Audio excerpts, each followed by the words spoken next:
Yeah. Hello. Okay, so let's start. I'm Manolis from University. I'm teaching on theoretical machine learning optimization,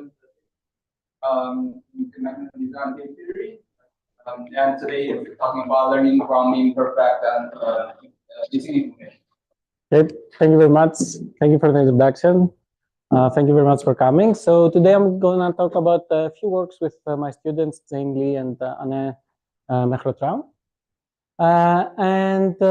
My plan is to give some introduction and motivation about the problem that we'll be looking at. And this introduction is, this motivation is based on like some real problem that people focus on when they do data analysis. But like the reason that I was interested in that is its theoretical applications. Okay, so I'm saying that for two reasons. First of all, yeah, if you want to see why this is an interesting problem theoretically, you have to wait a little bit until I define what the problem is. And second, to set expectations that we didn't try this in practice, so yeah, don't expect us to some real data. So what's the motivation? This problem arises in many settings, but one setting that I really like is like this identification of proteins that are involved in signaling.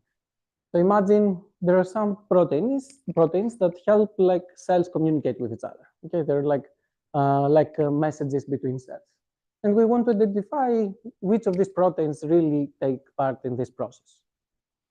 So, or we want to build a classification rule to say, okay, the proteins that look like this, they're part of this process. The proteins do not look like this. They're not. So what classical machine learning would do is like, okay, let's take every protein, write down some feature vector of this protein, and then label them, whether given the data that we have, whether this protein is involved in this process or it's not involved in this process.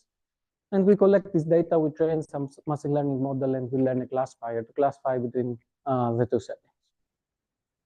Okay, so this is the classical machine learning approach: collect labeled data for the binary classification task that we have, and then train some classifier, your favorite classifier, to generalize and be able to find a good classification rule. Now, what's the problem? Yeah. XI is like what in this biological? You can think of like the sequence of amino acids, or some properties about the geometry are important too.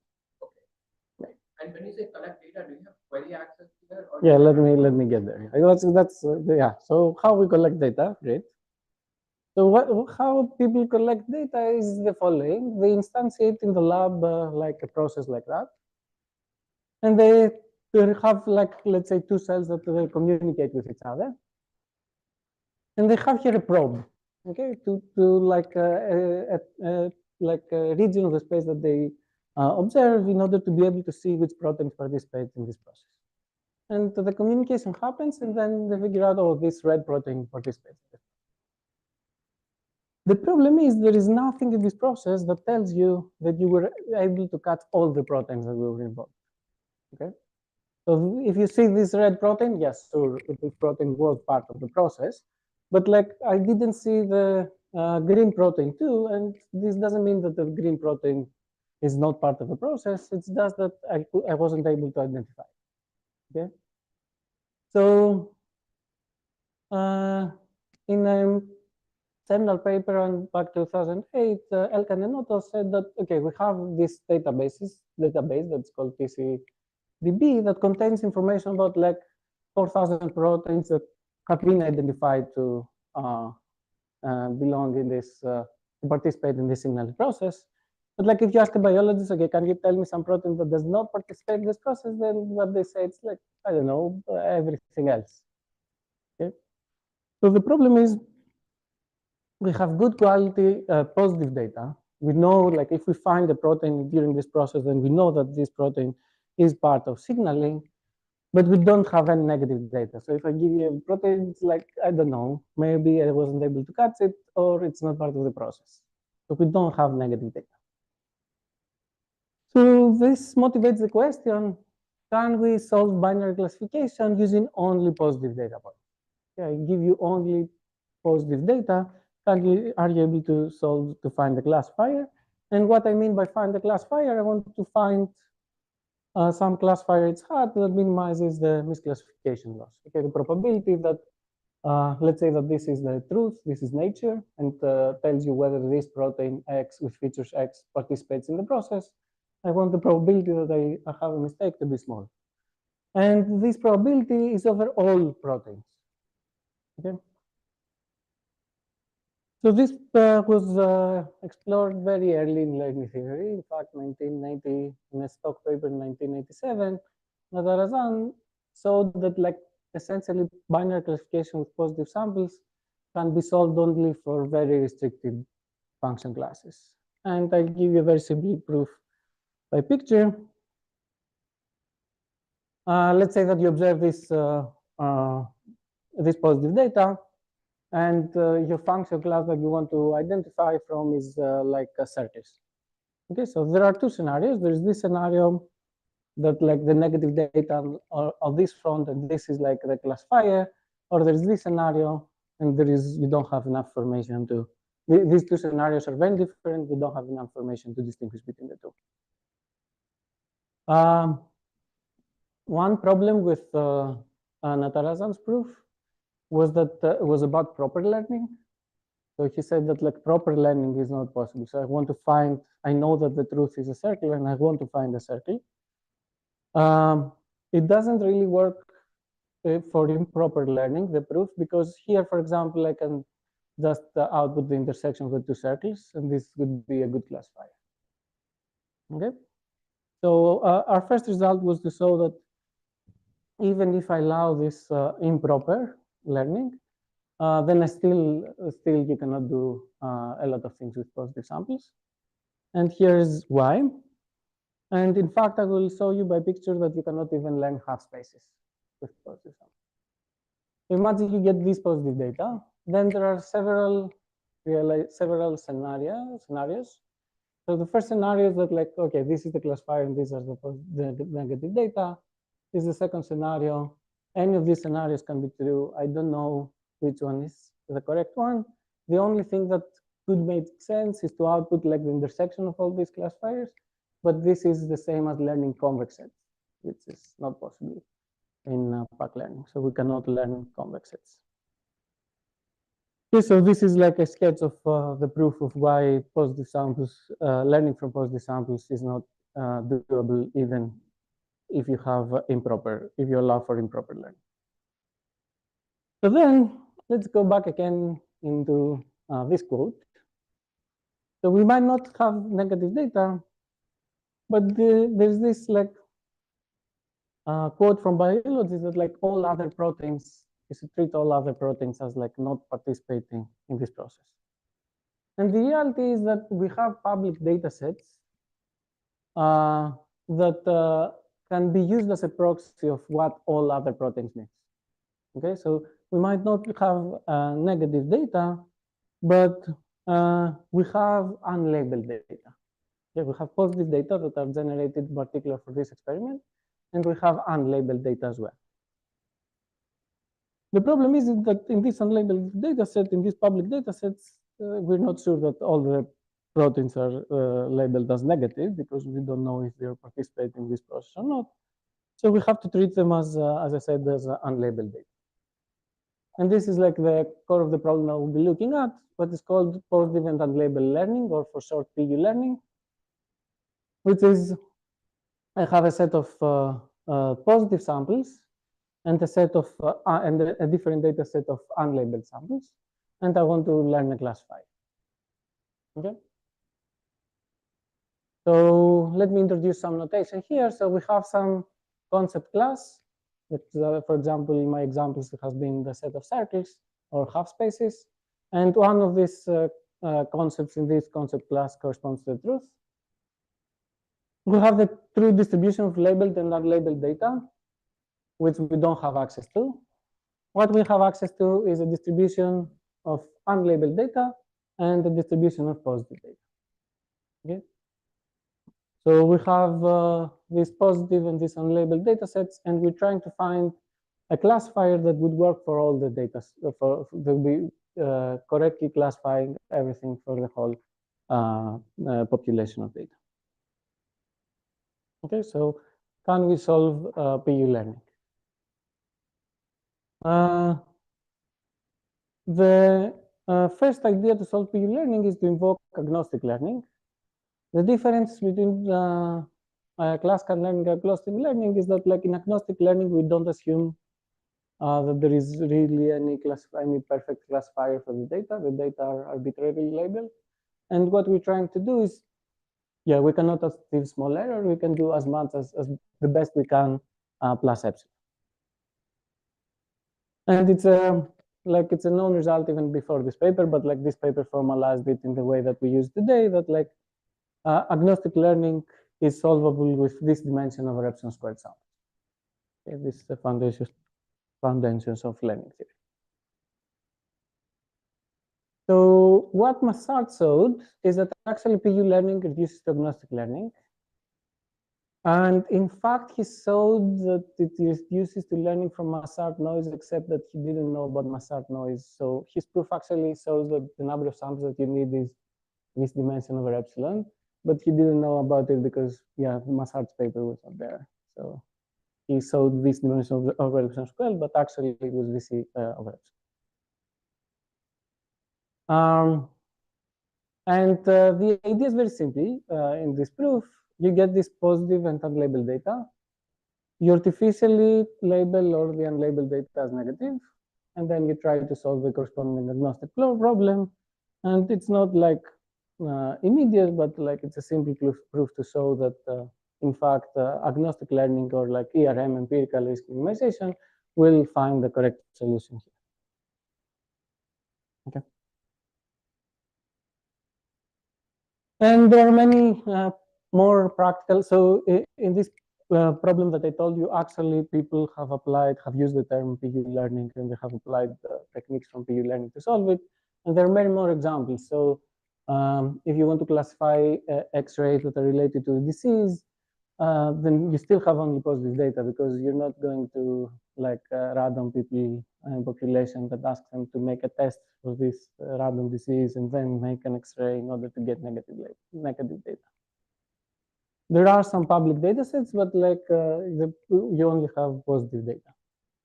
And then in fraud detection, this is the case as well. If you observe user activity in online platforms, then you can say, okay, there are cases where you can say, okay, this is definitely malicious activity.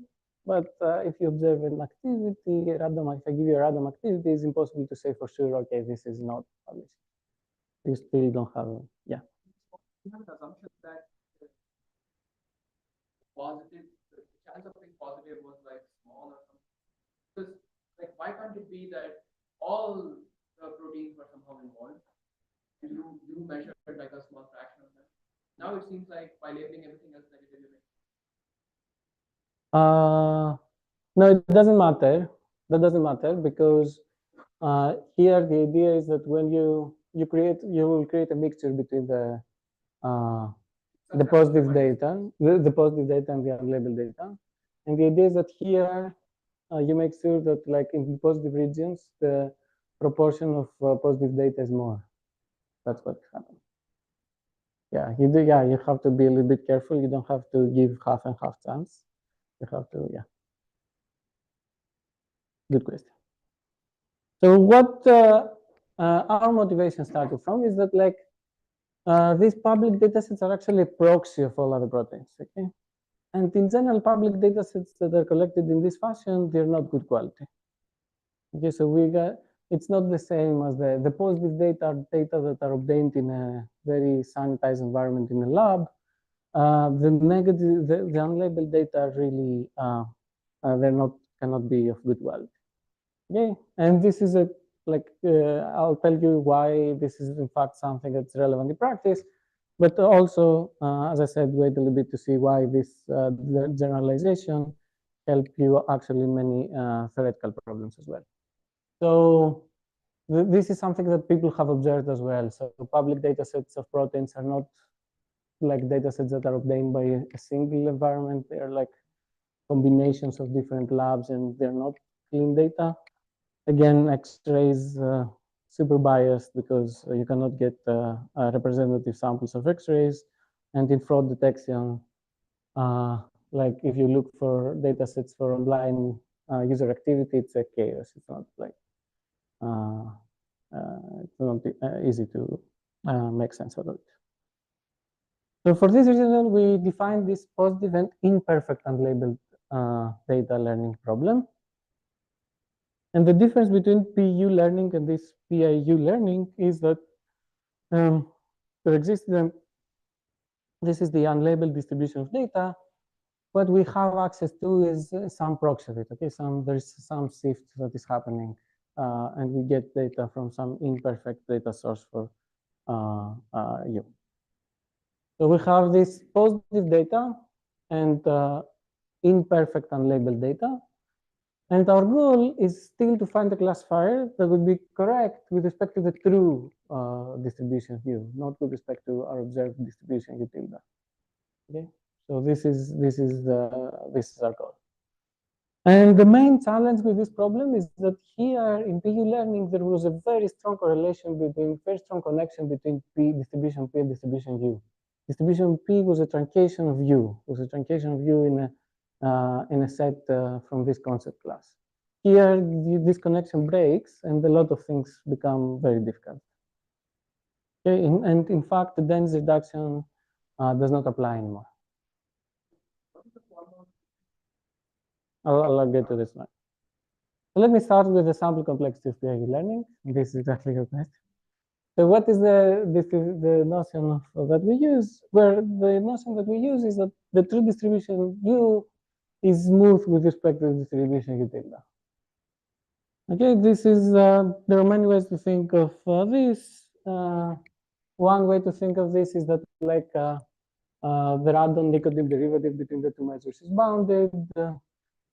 If U tilde is like, I don't know, the uniform measure or some normalization of the Lebesgue measure, then this means that U has bounded density. You can think of it in terms of Vernier distance, and it's the same assumptions as they use in smooth online learning to get the results. For this talk, I'm going to focus on this notion of smoothness, but in fact, we can generalize well beyond that. We can allow for a generalized notion of smoothness. So for example, where here you can allow an 1 over q exponent, and that makes a big difference. So now, for example, if like, sorry, this should be here. If the chi-square distance between the two distributions is small, then that suffices for our methods to work. Yeah, if this is small, this doesn't mean that necessarily the random Nicodim derivative is small. So we can generalize this further, but for this talk, I'm going to assume this notion of smooth. And I'm going to assume also, I'm going to ignore the dependence on C. Okay, we have the dependency in the paper, but like I'm going to ignore the dependency. The second assumption that we're going to assume sometimes is that the fraction of positive data is not very small. Okay, if what you're trying to learn is, and it's not a very hard assumption. Like if what you're trying to learn is like a measure zero event, and just output always negative. There is some technical reason that sometimes we are not able to distinguish if we should do that or trust our algorithm. But like it's a simple problem, it's not an important one. Biology. Fraction of proteins involved in a single signaling event should be a very small fraction of like the whole database. Yeah, in practice, it's not that small. Yes. Oh, yeah. It's not that. It's not that small. Yeah. So what we saw is that under only the first assumption. So for this theorem, we don't need even the second assumption.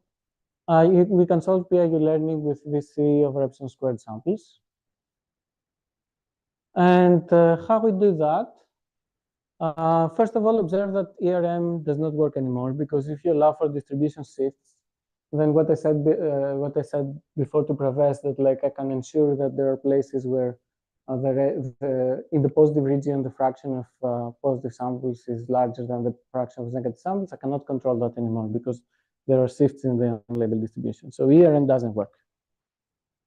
What it works is what we call pessimistic ERM, which says that I'm going to force as a constraint that you have to classify the positive data as positive. Most of the positive data, except a small fraction, you have to classify them as positive. And then subject to that constraint, do like minimize the number of the unlabeled data that you minimize as positive. So we have this, we impose like a very hard constraint to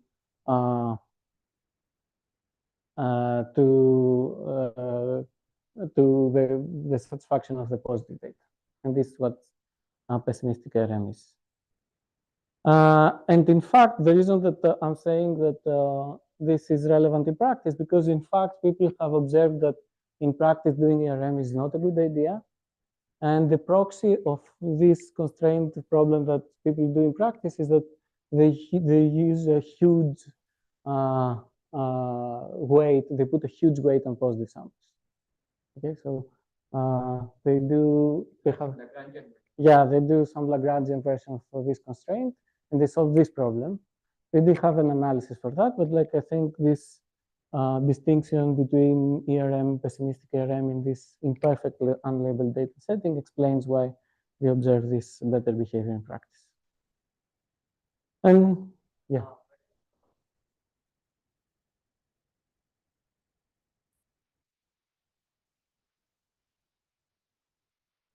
No, so the number of samples would depend as like C over epsilon squared.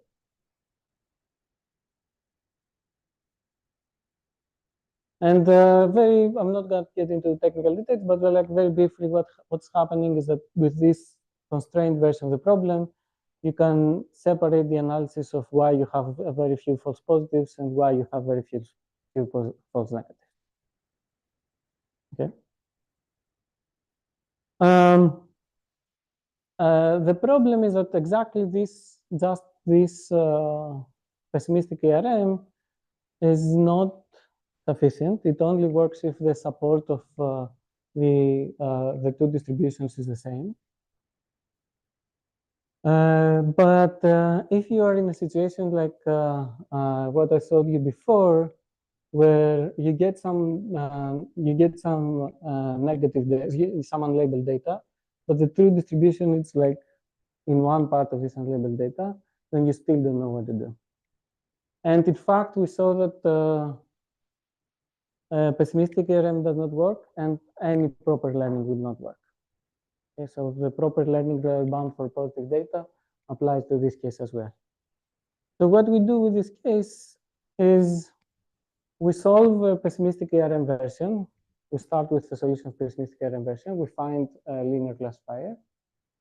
And then we throw away all the data that this classifier would classify as negative.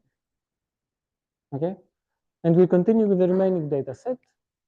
And we solve again a pessimistic ERM problem on the remaining data set.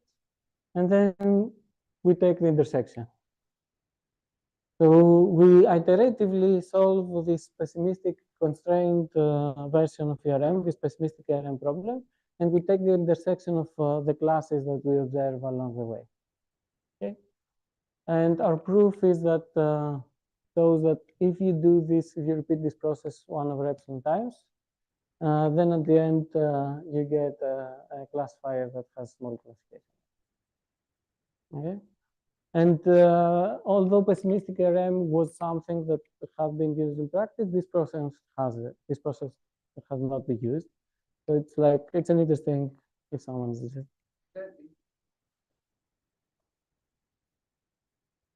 Yeah, because here, if I give you this data, pessimistic RM will output a proper concept. So here, there is no way to classify the data properly because you don't know if these are the true data and this is the correct classification, or these are the true data and this is the correct classification. There exists this problem again that there are two scenarios that you cannot distinguish. So proper learning is not going to work. You have to do some improper learning. And it makes sense that you want to do intersection. Yeah, you can think of it that way. At every iteration, and this is in fact what's happening. At every iteration, you throw some fractions of the negative samples away, and you have to repeat that many times in order to get only the positive data. Okay. And we can generalize this in the agnostic setting, but I'm not going to get to that because the guarantee is not very clear yet. Okay, so this is the sample complexity of PAU learning, but obviously, like this process, ERM already is not efficient.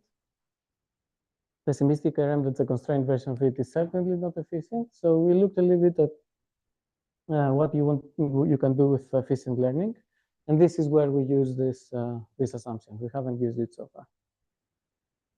And for efficient learning, even without this problem of like not having access to negative samples, the assumption of this dimension for the class is not sufficient. You have to make some other type of assumptions. And the assumption that people like, the most general assumption that people use is that like the function class, any concept in this function class is approximated in L1 norm by some polynomial. Okay, and the complexity of the class is characterized by this function of like what is the degree in terms of epsilon that you have to use for the polynomial in order to be able to L1 approximate your concept. Yes. Or we'll get there. If I don't answer your question, remind me, I will answer. So this is the usual assumption that used in efficient learning, and it's important, and it's I mentioned this just because it's a big headache technically to have L1 norm here. Because if you don't have the L1 norm here and you have the L2 norm, then we don't know a lot of natural function classes that satisfy this property. I mean, for Gaussians we may have, but like for more general distributions, you have to have the L1 norm to say that natural function classes will satisfy this. Okay, so it's important here to have the L1 norm. And when the underlying distribution is a Gaussian, then this measure here, this function k of epsilon, depends on something that's called the surface area. It essentially measures what it says, like what is the surface area of the set. So an intuitive way to think about this way of classifying concepts into difficult and easy is that this measures like how complicated is the boundary of my concept. Yes. Euclidean, yeah. No. Euclidean, yes. Continuous space. Great. For Hamming cube, there are corresponding notions. You lose the geometric notion of surface area, but you can replace it with noise sensitivity, which is more natural in the Boolean hybrid. Yes. But here, yeah, good question. I'm going to focus on Euclidean norms so that this surface area notion makes sense. Okay, so this is the assumption that we're going to use, that this function class H is approximable by polynomials. And to give you a sense of what, how this function k of epsilon looks like, if the underlying distribution is a Gaussian, polynomials of degree k, this function is k squared over epsilon squared, intersection of k half spaces is log k over epsilon squared, and even general convex sets have bounded surface area. Okay, they have d to the 1 over d to the 1 half. No, k of epsilon, the surface area is d to the 1/4. K of epsilon is d to the 1/2 of epsilon. Yes. And these are there are many more results like this from people that do complex geometry. Okay, so what is our assumption is that in fact we can solve PIU learning using this many number of samples, polynomial in d to the k of epsilon, and this is the classical sample complexity and running time that you should expect from efficient learning theory. And our methods for efficient, the methods for efficient agnostic learning are based on the L1 regression. And the L1 regression looks like this. I give you some data. I'm trying to minimize the misclassification error based on the polynomial that I'm trying to build. And we do the constrained version of it. Okay? That may sound simple, but like already the unconstrained version of field was like a nightmare to analyze.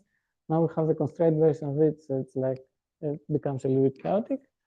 Also observe that it's not immediately clear, but you can solve this using linear programs. So this is an efficient learner.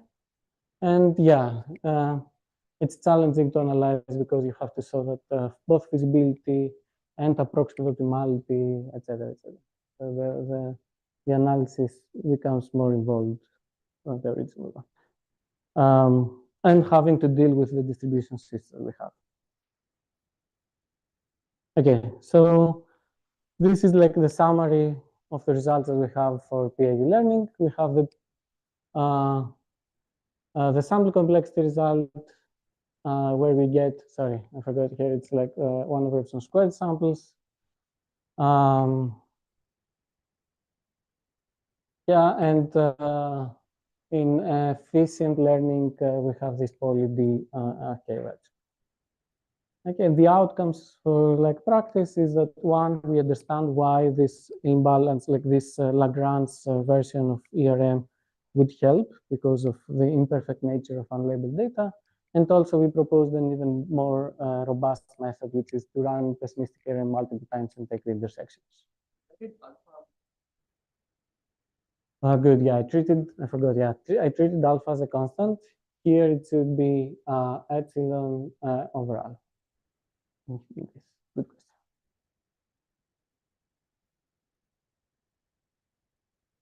Okay, now let me tell you why we were interested in that. I'll show you 4 applications, but I'll show you four applications that are immediate, like they are corollaries of what we're doing. And then I'll tell you last an application that is, has a more high-level connection. But we were inspired by this work to do it. So the first interesting thing is that this work gives you some tolerance in adversarial samples. What that means is, imagine this data that you get for this public data set has some fraction with beta times n of adversarial samples.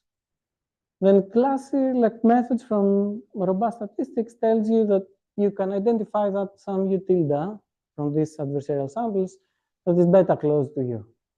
Okay, and in fact you cannot get closer.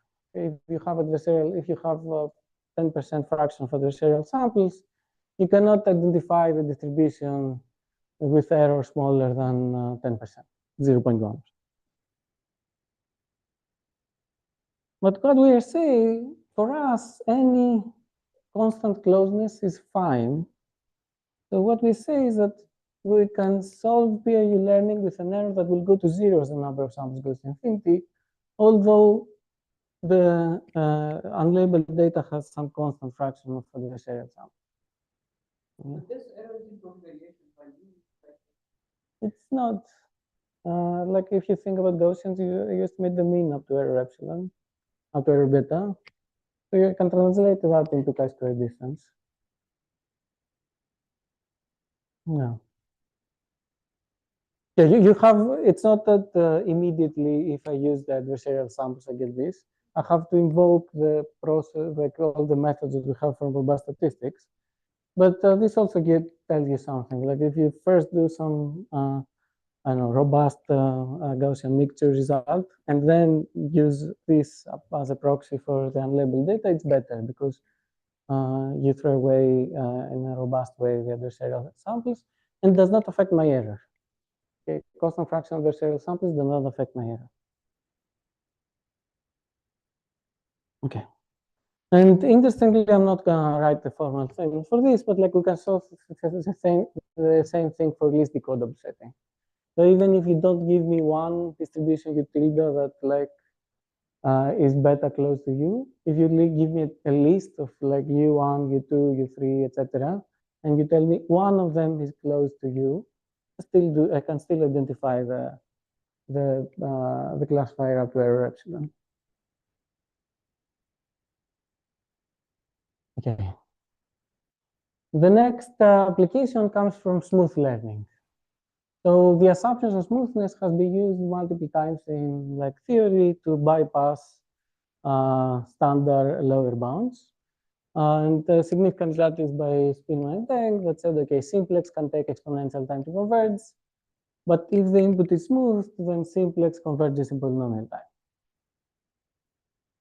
In learning, smoothness helps too, as like a series of recent works have shown. It's a very groundbreaking result of Littleton in '88 that like a function class, a concept class is online learnable if and only if it has Littleton dimension, finite Littleton dimension. And finite Littleton dimension is a very, very restricted assumption. Okay? This is mostly a negative result. Okay? It tells you that like essentially the function class is finite. It doesn't tell you much more than that. And what Haftalab, Ravgard, Seti were able to show is that, okay, if you have smooth online learning, then in fact, you can learn any function class that has bounded this dimension. Okay. One more recent example is that this smoothness helps also with efficiency. We know that agnostic learning of half spaces is hard, but like agnostic learning of half spaces and there are more things, if the input is smooth, is easy. Okay, so we have all these instantiations where smoothness helps. So where our work comes in, it says, okay, we have this very famous theorem by Natarajan that says half spaces are not learnable from positive samples, or like, in fact, many reasonably interesting classes, they're not learnable from positive samples. But one corollary of our work is that any class with bounded Viest dimension is learnable only from positive samples if the distribution is smooth. Okay, so the smoothness helps us bypass this lower bound by Natarajan.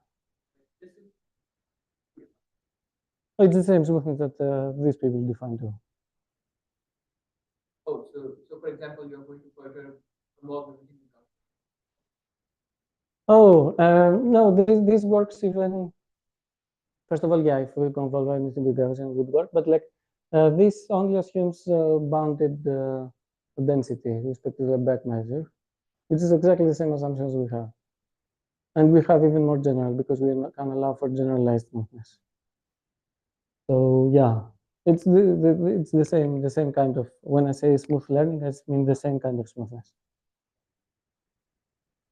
Okay, so that's the second application. But like smoothness, if you want to understand whether smooth learning is positive from positive samples, this PIU learning can help you. You cannot do anything just with PIU learning. Okay, this problem is not tractable if you just look at PIU learning. Another application is this application detecting truncation. So this problem tells you I give you a data stream, and I want to understand if this data stream is coming from some distribution D star or some distribution D star truncated on S. And there have been like a couple of Foxtrot papers recently trying to understand this problem.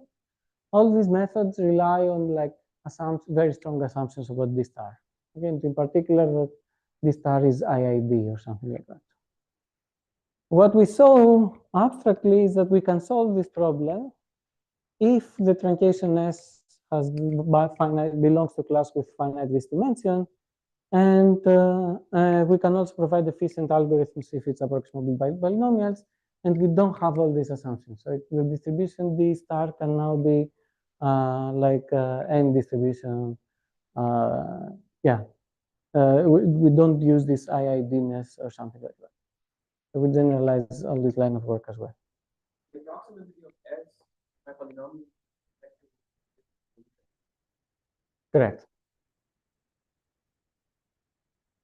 And the last application, immediate application, is on truncated statistics. So in truncated statistics, you have some high-dimensional Gaussian distribution. You try to estimate the mean of this, but you only get to see truncated samples. Okay, you have a limited observation window.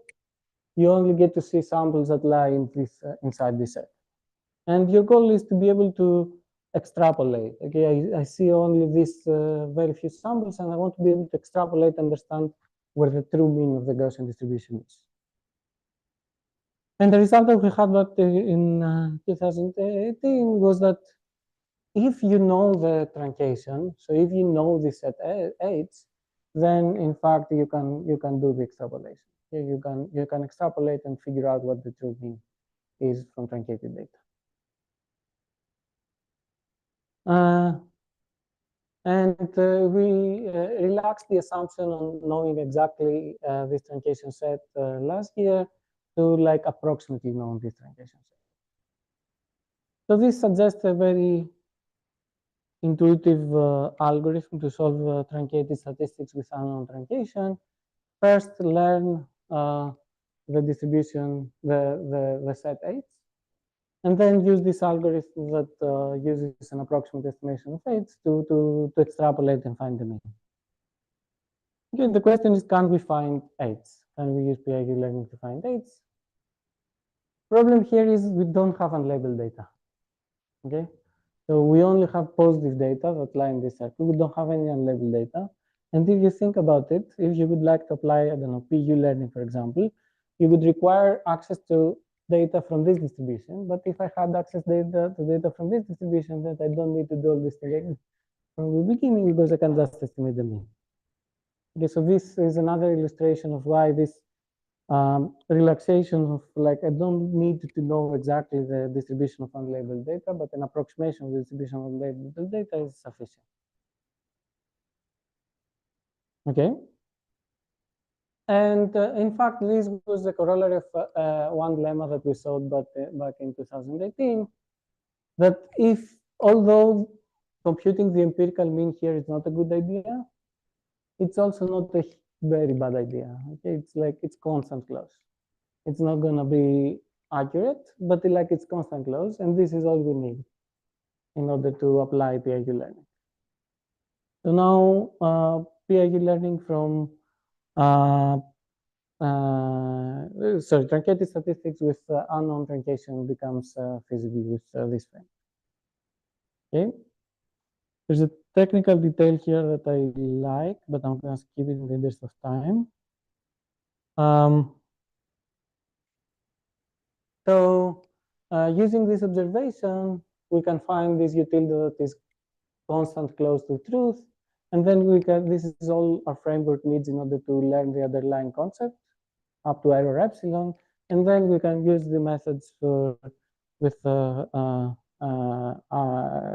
known truncation rates to identify the true mean.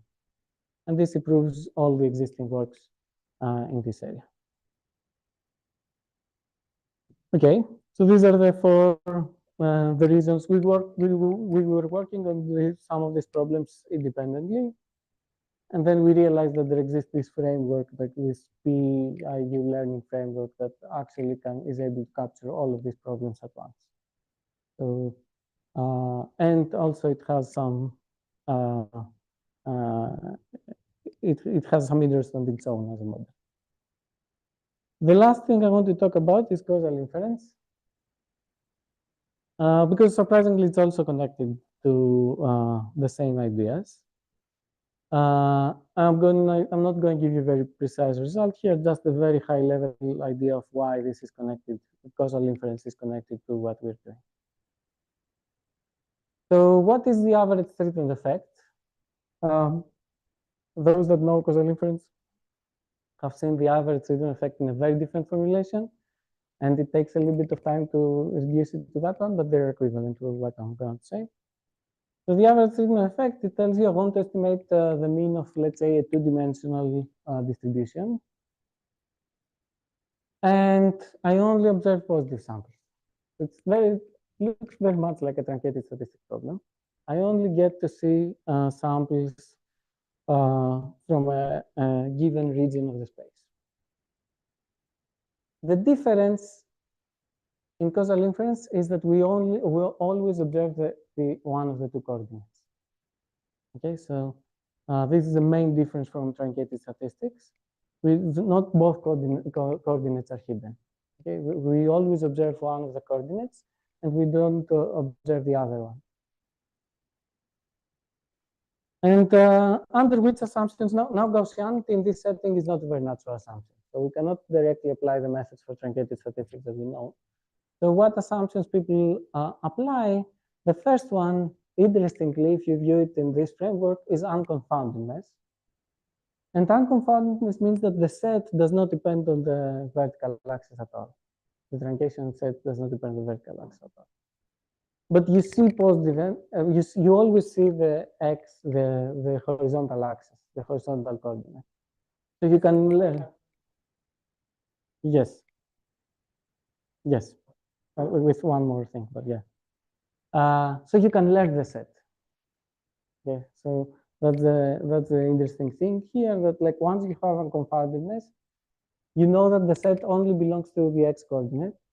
The x coordinate is something that you always observe. So you have both positive and negative label. You can learn this.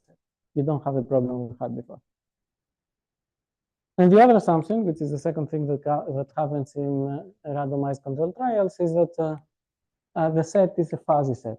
Okay, it's not a hard set. It's like this property is called overlap. So every point has some probability of being classified as positive and thus being classified as negative. So with these two classical assumptions, what classical causal inference tells us is that if you have unconfoundedness and overlap, you can estimate average treatment effect. And there are many methods to do that.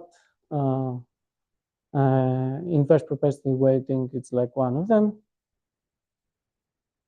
But when you, in cases where you apply causal inference in observational studies, where you're not able to design the experiment so that it's a randomized control trial, then both unconfoundedness and overlap are in question. And what we saw is that like this means that you're more in a space of closer to the problem we started with. You don't know that the set depends only on the x coordinate. So you need to apply some of the ideas that we had before. And although like this implication is so deep inside causal inference that I have seen people in talks saying that, okay, if you don't have unconfoundedness overlap, the thing is not identifiable. But in fact, we saw that in many interesting cases, it is identifiable. Okay, and we use this framework of this PIU learning. It's not exactly applicable here, but like ideas from this work of in PIU learning to find very interesting cases where average treatment effect it is identifiable, although overlap and unconfoundedness do not. Okay. Yeah, with that, let me wrap up. So we formulate this problem of learning from positive and imperfect unlabeled samples. And we saw that, and we solve it both with respect to sample complexity and its computationally efficient learning. And we saw that it's a core technical problem in many theoretical problems, like, as I said, smooth learning, truncated statistics, detecting truncation, etc., etc., and maybe others as well. So some open questions that we have is that it would be interesting if there is some way to use ERM oracles to solve the problem. Okay, even if they're reweighted ERMs, we cannot do that. So like it will be interesting to see if there's some reduction from agnostic learning to PIU learning. And even our efficient methods had this exponential dependence on epsilon. They're polynomial in the number of dimensions, but they have exponential dependence on epsilon. This is like known to be necessary for agnostic learning, but for our problem, it might not be. So it could be that half spaces in PIU learning, you can learn them in polynomial number of epsilon samples. So this is also another interesting question. Okay, that will be all. Thank you.